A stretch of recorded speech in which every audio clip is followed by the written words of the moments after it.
ആലപ്പുഴയിൽ അസാധാരണ വൈകല്യത്തോടെ കുഞ്ഞ് ജനിച്ച സംഭവത്തിൽ ലാബുകൾക്കെതിരെ നടപടിയെടുത്ത ആരോഗ്യവകുപ്പ് 2 സ്കാനിംഗ് സെന്ററുകളുടെ ലൈസൻസ് റദ്ദാക്കി പൂട്ടി സീൽ ചെയ്തു.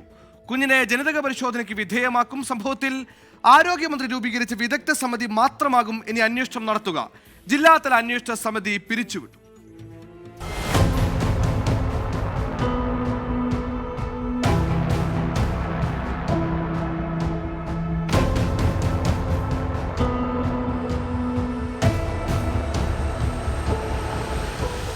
ആരോഗ്യമന്ത്രി വീണ ജോർജ് നിയോഗിച്ച അഡീഷണൽ ഡയറക്ടറുടെ നേതൃത്വത്തിലുള്ള സംഘവും ജില്ലാതല സംഘവും നൽകുന്ന റിപ്പോർട്ട് വ്യത്യസ്തമായാൽ വിവാദമാകുമെന്ന് തിരിച്ചറിഞ്ഞാണ് ജില്ലാ അന്വേഷണ സമിതിയെ പിരിച്ചുവിട്ടത്.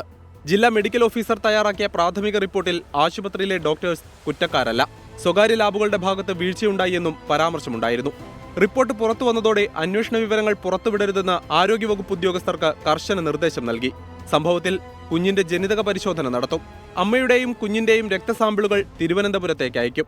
കുഞ്ഞിന്റെ മാതാവിന് സ്കാനിംഗ് നടത്തിയ ആലപ്പുഴയിലെ ശങ്കേഴ്സ്, മിഡാസ് എന്നീ ലാബുകളിലെ സ്കാനിംഗ് മെഷീനുകൾ ഉൾപ്പെടെ ആരോഗ്യവകുപ്പ് പൂട്ടി സീൽ ചെയ്തു. 2 സ്ഥാപനങ്ങളുടെയും ലൈസൻസ് റദ്ദാക്കി. ആരോഗ്യവകുപ്പ് മന്ത്രി വീണ ജോർജിന്റെ നിർദ്ദേശപ്രകാരമാണ് നടപടി. നിയമപ്രകാരം സ്കാനിംഗിന്റെ റെക്കോർഡുകൾ 2 വർഷം സൂക്ഷിക്കണമെന്നാണ് നിബന്ധന. എന്നാൽ അന്വേഷണത്തിൽ റെക്കോർഡുകൾ സൂക്ഷിച്ചിട്ടില്ലെന്ന് കണ്ടെത്തി. കുഞ്ഞിന്റെ അമ്മയുടെ സ്കാനിംഗ് റിപ്പോർട്ടുകളിൽ ഒരേ ഡോക്ടറുടെ 2 ഒപ്പുവന്നതിനെക്കുറിച്ചും ആരോഗ്യവകുപ്പ് അന്വേഷിക്കും. 24 ആലപ്പുഴ.